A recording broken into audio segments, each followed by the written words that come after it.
बोलिए सद्गुरु महाराज जी की जय, सच्चे दरबार की जय। आज हम दिव्य ज्योति जागृति संस्थान की मासिक पत्रिका अखंड ज्ञान से साप्ताहिक सत्संग प्रस्तुत करते हैं और परम पावन आशुतोष महाराज जी से प्रेरित हैं। मार्च 2020 अखंड ज्ञान से लिया गया आज का विषय है श्रेष्ठ कौन, जो दुष्टता को साधुता से जीते। वाराणसी के राजा ब्रह्मदत्त, उनकी प्रसिद्धि चहुं दिशाओं में फैली थी। वे विवेक व नीति प्राणता द्वारा अपने राज्य का संचालन करते थे। ब्रह्मदत्त अपने सिद्धांतों व नैतिक मूल्यों के पक्के थे। उनके राज्य में लिया गया हर निर्णय न्याय संगत हुआ करता था। इसी कारण हर और उनकी प्रशंसा होती थी और हर दृष्टि में वे सम्मानीय थे। राजा ब्रह्मदत्त के साम्राज्य की एक विशेषता और थी। यहाँ राजा के गुण प्रजाजनों में पूर्णता अभिव्यक्त होते थे।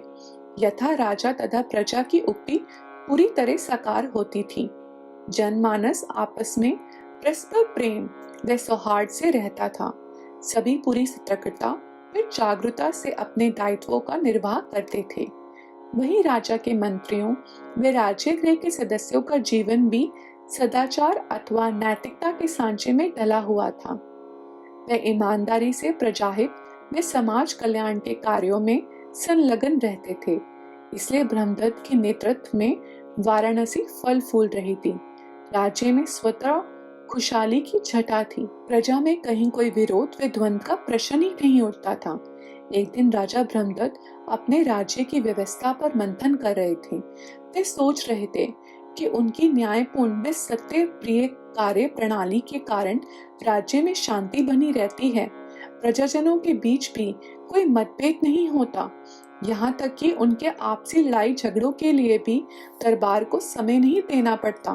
किंतु इन्हीं विचारों के उधेड़-बुन ने राजा के सामने कुछ प्रश्न खड़े कर दिए। वे सोचने लगे, क्या सच में मेरे राज्य संचालन में किसी प्रकार की कोई त्रुटि नहीं है, या फिर ये केवल आंखों का जलावा है? क्या मैं प्रशासक के तौर पर पूर्णतः निपुण हूँ, या अब भी मुझ में कोई कमी है जो मुझे दिखाई नहीं देती? ब्रह्मदत्त ने निर्णय लिया कि वे इन प्रश्नों के उत्तर खोजेंगे, ताकि यदि उनमें कोई विकार है तो उससे जानकर दूर कर सकेंगे और यथार्थ में अच्छे शासक बनेंगे। इस स्वाध्याय के बाद राजा ब्रह्मदत्त ने प्रयास करने शुरू कर दिए। उन्होंने सबसे पहले राज्य महल के अधिकारियों से अपनी कार्य प्रणाली व व्यवहार के बारे में पूछा।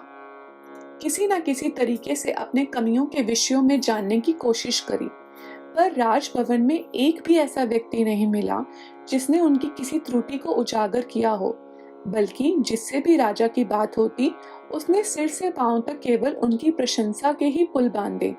इस पर ब्रह्मदत्त ने सोचा कि हो सकता है कि मेरे प्रति सम्मान व भय के कारण कोई मेरी कमियां नहीं बता रहा। इसलिए उन्होंने निर्णय लिया कि अब वे महलों में नहीं अपितु बाहर जाकर प्रजाजनों से इस विषय पर बात करेंगे।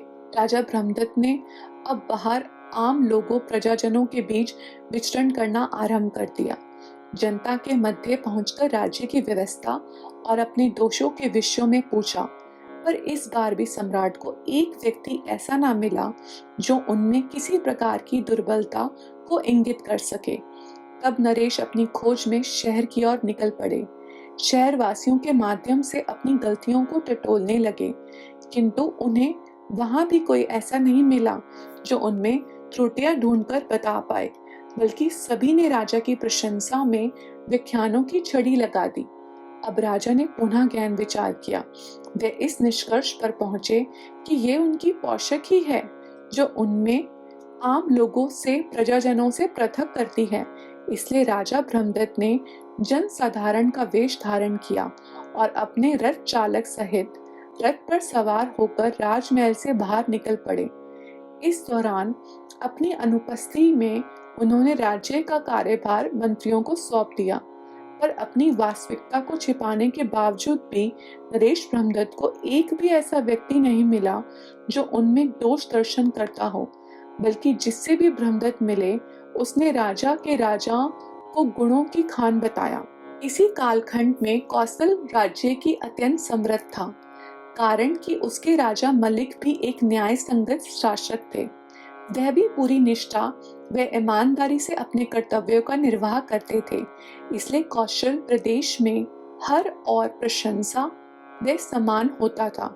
संयोगवश इस समय वह भी अपनी पहचान छुपाकर जनसाधारण के बीच विचरण कर रहे थे, ताकि कोई उनके व्यक्तित्व व संचालन में अंधकारपूर्ण पक्षों पर प्रश्न डाल सके। पर उन्हें भी राजा ब्रह्मदत्त की भांति ना तो अपने राज्य गृह में, ना ही जनसाधारण में अब तक कोई ऐसा व्यक्ति मिला था जो उनमें त्रुटियों को इंगित कर पाए। इन्हीं दिनों नियति के तहत इन दोनों राजाओं का आमना सामना हुआ। वे सच में विरले क्षण थे। जिस स्थान पर ये दोनों एक दूसरे के सामने आए वह एक संकरा सा मार्ग था। यहाँ से एक समय में एक ही रथ गुजर सकता था। इसलिए राजा मल्लिक के रथवान ने महाराज ब्रह्मदत्त के सारथी को अपना रथ पीछे लेने को कहा, ताकि वहां से पहले नरेश मल्लिक गुजर सके। किंतु इस पर ब्रह्मदत्त के रथ चालक ने प्रत्युत्तर में कहा, मेरे रथ पर वाराणसी के प्रसिद्ध राजा ब्रह्मदत्त आसीन हैं, चहु और इनका योगदान होता है, इसलिए मैं रथ मोड़कर इनके सामान को ठेस नहीं पहुंचा सकता। तुम्हें ही अपना रथ वापस मोड़ना होगा। तत्क्षण मलिक के रथवान ने उत्तर दिया, कौशल के महान राजा मलिक मेरे रथ की शोभा बढ़ा रहे हैं। मैं रथ वापस खींचकर उनके सामान पर चोट नहीं कर सकता, इसलिए कौशल के राजा के लिए मार्ग दे दो। ये बात सुनकर वाराणसी का रथ चालक इस समस्या का समाधान सोचने लगा। कुछ क्षण गहन चिंतन के बाद उसे उपाय सूझा कि वैसे तो दोनों राजा ही अपने अपने राज्यों में प्रसिद्ध व सम्मानीय हैं, तो क्यों ना हम आयु के मापदंड पर इस समस्या का हल कर लें। जिसकी आयु कम होगी उसे दूसरे को पहले मार्ग देना चाहिए। इसी सुझाव के साथ वह कौशल के रथिक के पास पहुंचा और उससे सम्राट मल्लिक की आयु पूछी, परंतु ये क्या, दोनों राजा की एक ही आयु के थे। अब अगला सुझाव था कि दोनों सम्राटों के राज्यों का विस्तार, उनकी सेनाएं, राजस्व, ख्याति, पारिवारिक पृष्ठभूमि, शिक्षा, पालन पोषण आदि की तुलना की जाए। इन्हीं के आधार पर निर्णय किया जाए। किंतु इस तुलनात्मक जांच के बाद ये पाया गया कि राजा ब्रह्मदत्त व मल्लिक दोनों का बराबर भूमि पर आधिपत्य है। दोनों का सैन्य बल, राजस्व, प्रतिष्ठा, पारिवारिक पृष्ठभूमि, शिक्षा आदि सब कुछ समान है। हर मापदंड पर दोनों एक स्तर पर हैं।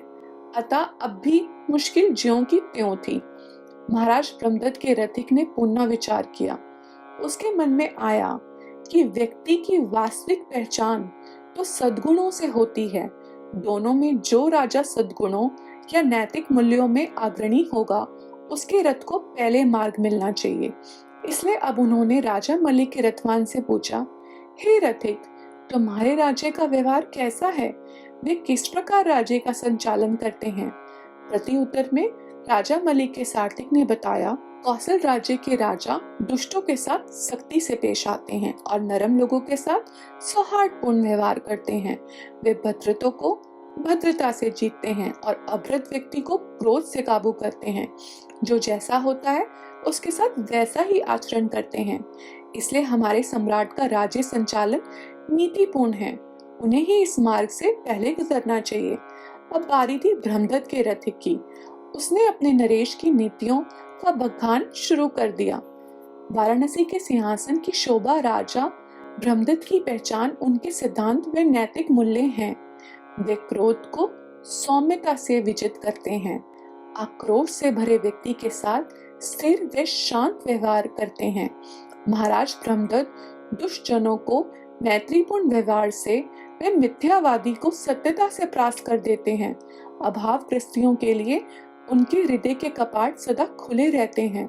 अतः हे रथिक, तुम अपना रथ मोड़ लो और हमारे सम्राट को मार दे दो। केवल राजा ब्रह्मदत्त ही इस रास्ते से पहले जाने के अधिकारी हैं। कहते हैं ऐसा सुनते ही राजा मल्लिक अपने रथ के नीचे उतर आए। उनके रथिक ने रथ को पीछे मोड़ा और राजा ब्रह्मदत्त के रथ का मार्ग दे दिया। निसंदेह दोनों में से ब्रह्मदत्त की आचरण शैली ही श्रेष्ठ थी। महात्मा बुद्ध ने भी इसी प्रकार की व्यवहारिक नीति पर अपनी मुहर लगाई है। वे कहते हैं, क्रोध को धीरता से परास्त करो, दुष्ट पर साधुता से विजय प्राप्त करो, विपत्ति को उदारता से तथा झूठ को सत्यता से विजित करो। प्रिय पाठगणों, ये दृष्टांत हम सभी को श्रेष्ठ जीवन जीने के मायने सिखाता है। हर परिस्थिति को विजित करने का सूत्र प्रदान करता है। हम अक्सर ये चूक कर बैठते हैं। हम चाहते तो हैं कि चुनौतीपूर्ण व विपरीत परिस्थितियों में नीतिपूर्वक ढंग से व्यवहार करेंगे। बार बार स्वयं को समझाते हैं कि अगली बार मुश्किल समय में भी धीरजपूर्ण बर्ताव करेंगे, पर होता क्या है, हमारा स्वभाव और आदतें हम पर इतनी हावी हो जाती हैं कि हम चाहकर भी आदर्शों का दामन थामे नहीं रख पाते। विपरीत स्थितियों के छावा बोलते ही हमारा संसारिक ज्ञान और प्रवृत्तियां अपना खेल प्रारंभ कर देती हैं। हम इनके वशीभूत होकर वही कर देते हैं जो हमें नहीं करना चाहिए। अंततः हमारे पास पश्चाताप के अलावा और कुछ नहीं रह जाता। किंतु इस समय का समाधान क्या है? हम वर्षों से भीतर छिपे अपने दोषों को कैसे परास्त कर सकते हैं?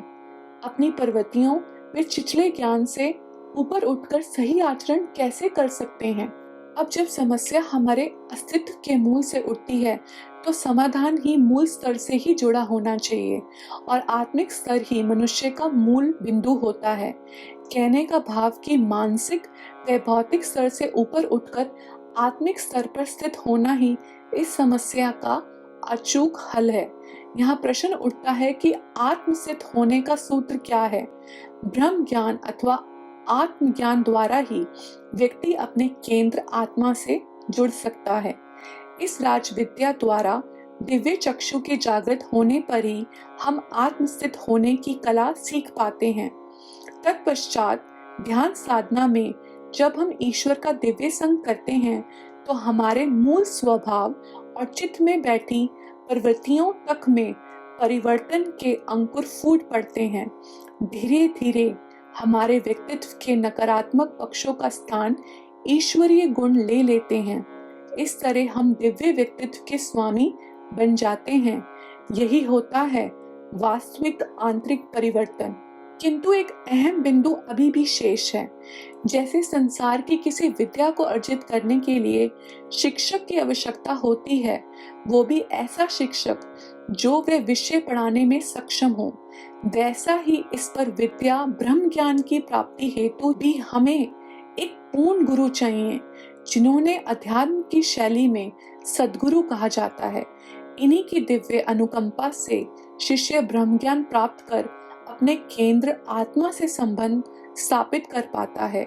इसके पश्चात ही वह मानसिक और भौतिक पड़ावों से ऊपर उठकर आत्मिक स्तर पर ठहरना सीख पाता है। पाठकों, आज आवश्यकता है कि जन जन इस अमूल्य विद्या को प्राप्त करे और श्रेष्ठ व्यक्तित्व का स्वामी बने। इसी तरह के और अधिक लेख पढ़ने के लिए हमारी मासिक पत्रिका अखंड ज्ञान 3 भाषाओं हिंदी, अंग्रेजी और पंजाबी में उपलब्ध है। आप विवरण के उल्लिखित लिंक पर क्लिक करके पत्रिका की सदस्यता पा सकते हैं।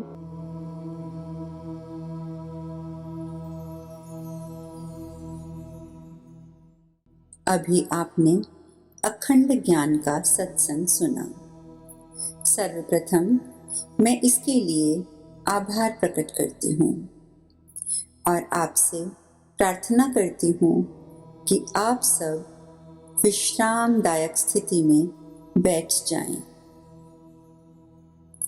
अपने नेत्रों को बंद कर लें। अपना ध्यान सांसों पर केंद्रित करें। एक लंबी गहरी सांस पेट तक भरें। कुछ क्षण रोकें और अब पेट को अंदर खींचते हुए सांस को बाहर छोड़ दें। इस प्रकार इन आती जाती सांसों के द्वारा आप शांति के महत्वपूर्ण क्षणों का पूर्ण आनंद लें और इसके साथ साथ विचार करें कि अखंड ज्ञान से आप में आज जो सत्संग सुना है उसकी शिक्षा को आप किस प्रकार अपने जीवन में उतार सकते हैं।